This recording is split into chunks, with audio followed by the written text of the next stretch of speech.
여러분 반갑습니다. 공단계수 국어를 강의하고 있는 이선재입니다. 먼저 지금부터 여러분들과 함께 2022년도 국가직 9급 시험에 대한 총평과 해설을 진행을 하도록 하겠습니다. 이 2022년도 국가직 9급을 일단 보고 오신 여러분들 모두에게 정말로 고생 많으셨다고, 그리고 좋은 결과 있을 테니까 기다리시라고, 오늘 하루만큼은 좀 푹 쉬시라고 말씀을 드리고 싶습니다. 일단 이 총평과 해설은요, 이제 제한된 시간 안에 라이브로 촬영이 되는 것이기 때문에, 진행이 되는 것이기 때문에 좀 간략하게 좀 진행을 하도록 하고요. 해설은 아주 자세하게, 아주 상세하게 써가지고 강의와 함께 올라가게 될 것입니다. 그렇기 때문에 시간 관계상 조금 빨리 진행되는 그런 어떤 해설이 있다고 하더라도 여러분들 해설지를 보고 좀 참고를 해주셨으면 좋겠습니다. 먼저 가장 궁금하신 것은 이것일 거예요. 도대체 2022년도 국가시험이 어떠한 특성을 보이고 있나, 이것일 텐데요. 일단 첫 번째, 이번 시험에서 가장 눈에 띄는 점은요, 출제 비율이 4년째 너무 비슷하다고 하는 겁니다. 근데 이 비율이 이제 비슷한다는 것뿐만이 아니라 문제 유형도 굉장히 동일해요. 그러니까 제가 이제 항상 마지막에 혹시나 이번에 신유형이 나올까봐 약간 난도 있는 것도 준비를 해드리고 새로운 문제 유형도 좀 많이 풀게 하는데, 이번에는 문제 유형조차도 완전히 똑같이 이렇게 나왔습니다. 출제비율은 이따가 제가 뒤에서 5년치를 비교해서 말씀을 드리도록 하겠는데요. 그러니까 문법과 규범, 그리고 독해, 특히 독해가 가장 많이 나오죠. 그리고 문학이 4문제, 어휘한자 2문제, 4년 동안 거의 똑같이 나왔다는 특성을 가지고 있는데요. 4년 정도 유지가 됐으면 앞으로도 계속 국가직에서 이런 비율은 유지가 되지 않을까 조심스럽게 좀 생각을 해볼 수가 있습니다. 근데 이제 방금 말씀드렸던 것처럼 비율은 4년째 거의 똑같았는데 문제는 난도입니다. 두 번째, 이번 시험의 특성 말은 뭐냐면은 일단 결론은 난도가 평이했다는 거예요. 작년 정도나 플러스 약간의 알파 조금 더 높을 거라 생각하는데요. 그러다 보니까 이번 시험의 가장 중요한 특성 중에 하나는 상위권과 중위권의 변별력이 솔직히 없습니다. 그럼 상위권과 중위권의 변별력이 없다라고 하면 이거는 어떤 결과를 나타내게 되냐 하면은, 사실 상위권 학생들 같은 경우는요, 마지막에 한 3-4문제나 4-5문제 오답률이 높은 문제에서 자신의 실력이 확 드러나게 되거든요.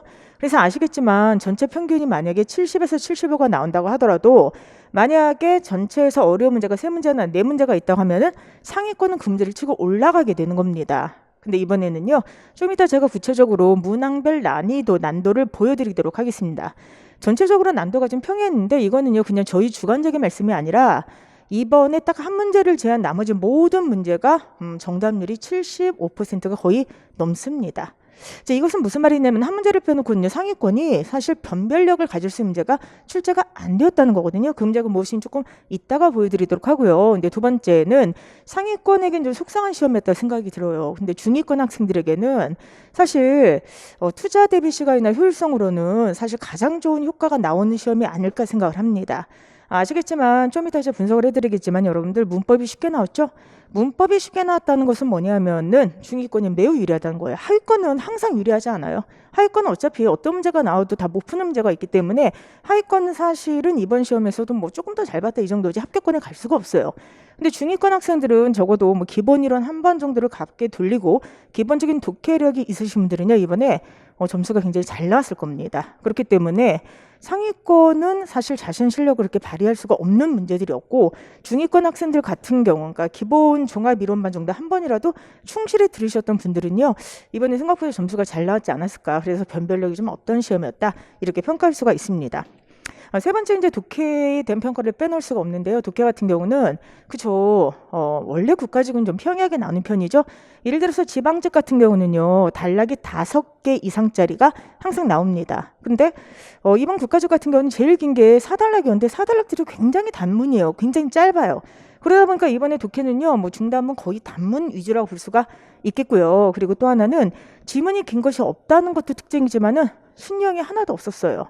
자, 그러다 보니까 학생분들께서 기본적인 독해 읽기 훈련을 하셨던 분들은 대부분 좀 무난하게 풀지 않았을까, 이런 생각을 하고 있습니다. 자, 그리고 특히나 이제 우리에겐 독해 산다가 있기 때문에 충분히 대비가 됐을 거라 생각을 합니다. 자, 이번에 국가시험의 4번째 특징입니다. 이건 정말 이런 경우가 그렇게 많지는 않은데요. 이번에 전 영역이, 문법뿐만이 아니라 전 영역이 기출문제 유형 중심이었어요. 근데 보통 문법 같은 경우는 보통 이제 기출에서 똑같이 나온다고 하잖아요.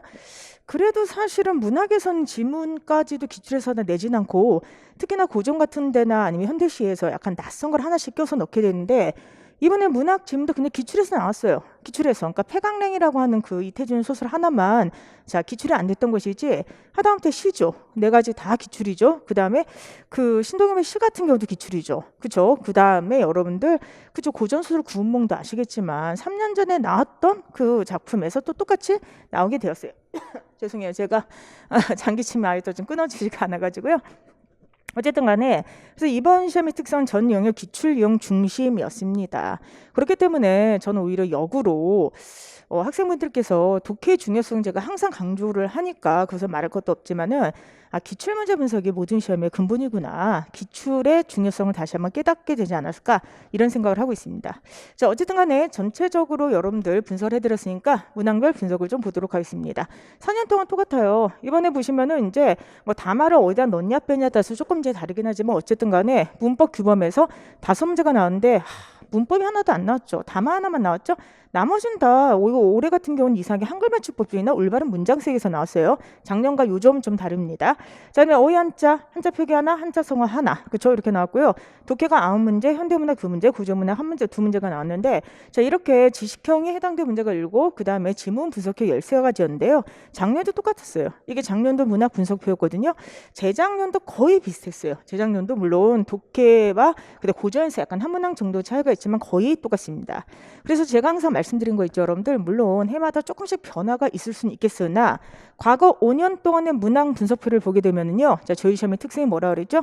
독해가 제일 많이 나와. 그래서 제가 항상 말씀드리듯이 독해에 대한 기본적인 훈련과 준비를 안 하면 잘 볼 수가 없는 시험이고, 그리고 두 번째는 독해랑 문법 문제, 문법 규범 문제를 먼저 이렇게 틀을 좀 맞춰놓으라 그랬죠. 그리고 나머지 왔다 갔다 하는데 뭐 고조에 나올 수도 있고 어휘 한자가 더 나올 수 있겠지만 보시면은 대략적으로 어휘 한자가 2문제 정도, 그렇죠? 그 다음에 현대문학이 2문제에서 뭐 3문제 왔다 갔다 이렇게 나온다는 걸 알 수가 있습니다.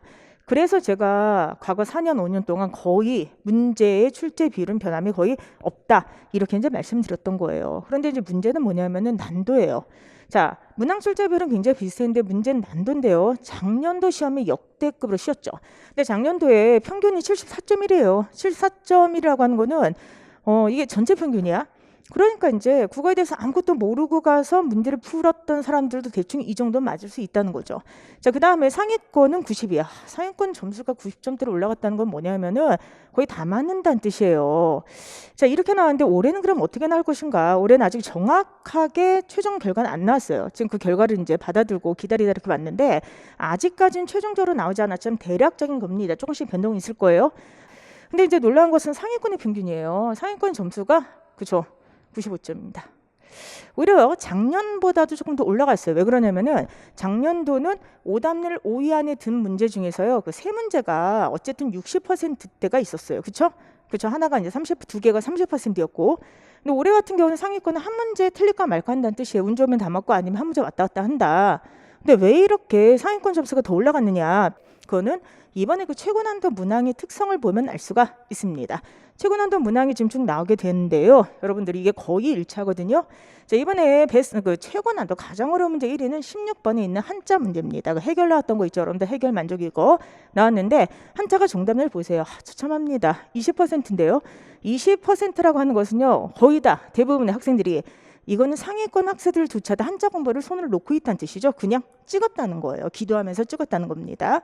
자, 그러면은 작년 같은 경우는요. 한자 문제 다음에 오답률 2위, 3위 문제가 얘가 만약 20%면 얘는 30%, 얘는 50%, 얘는 60% 이렇게 나와 있었거든요. 그러니까 20, 30, 50 이런 식으로 나왔기 때문에 그래도 적어도 좀 약간 변별력 있는 문제가 2, 3문제는 있었다. 이렇게 이제 볼 수가 있습니다.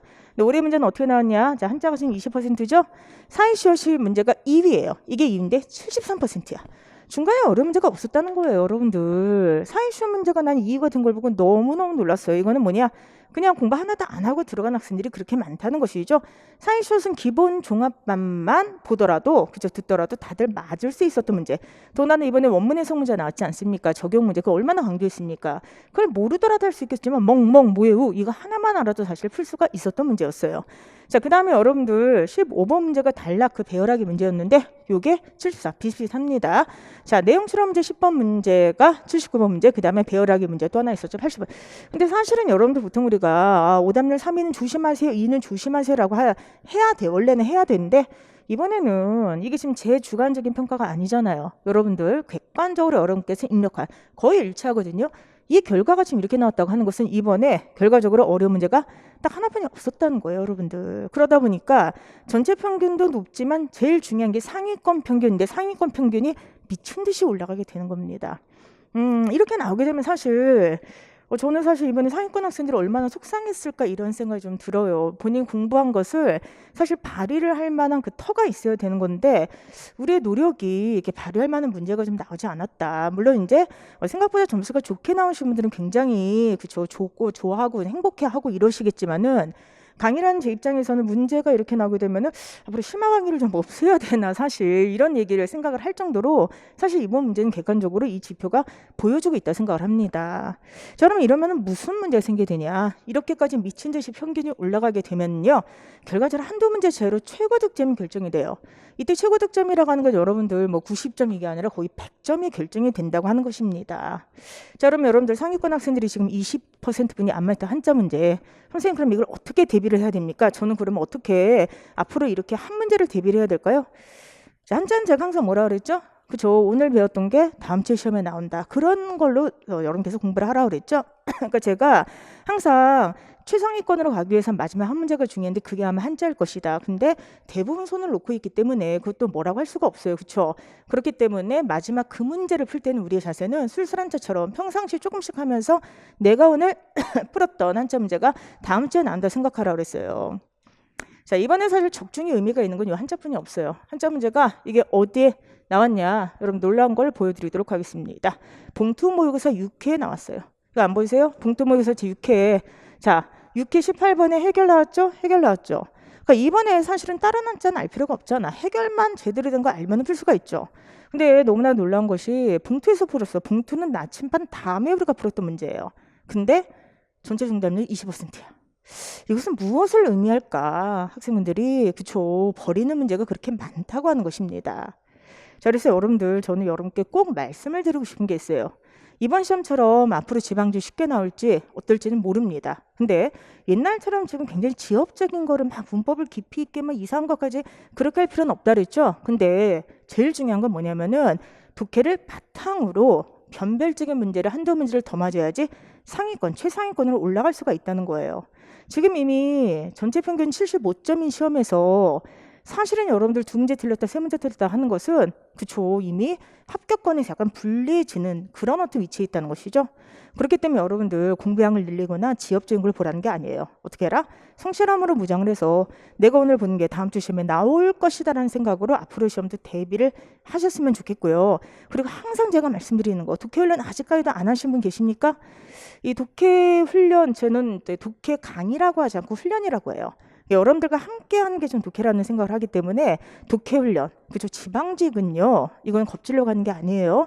보통 독해가 항상 더 어렵습니다. 그리고 지방직은요, 단락이 5개, 6개짜리가 나온 적이 대부분이에요.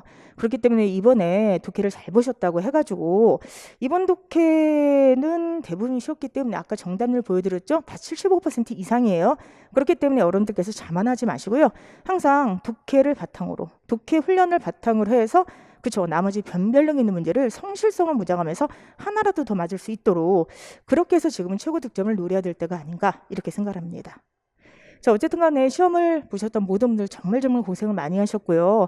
자, 국가직에서 합격하신 분들은 당연히 그쵸 축하드리겠지만 여러분들 그 다음에 지금 더군다나 평균이 너무나 높아졌기 때문에 본인이 이제 다음 시험으로 또 달려가야 되시는 분들도 있을 겁니다. 그분들은 독해를 바탕으로 변별적 문제까지 끝까지 하나라도 무조건 더 맞아야 된다는 시험이 쉽게 나오는 게 무조건 좋은 건 아니라 그랬잖아요. 그렇죠? 오히려 상위권의 변별력이 약해질 수 있기 때문에 오히려 마지막 한 문제를 더 맞아야 돼. 이걸 절대 잊지 마시고요. 우리 끝까지 다음 시험까지 최선을 다했으면 좋겠습니다.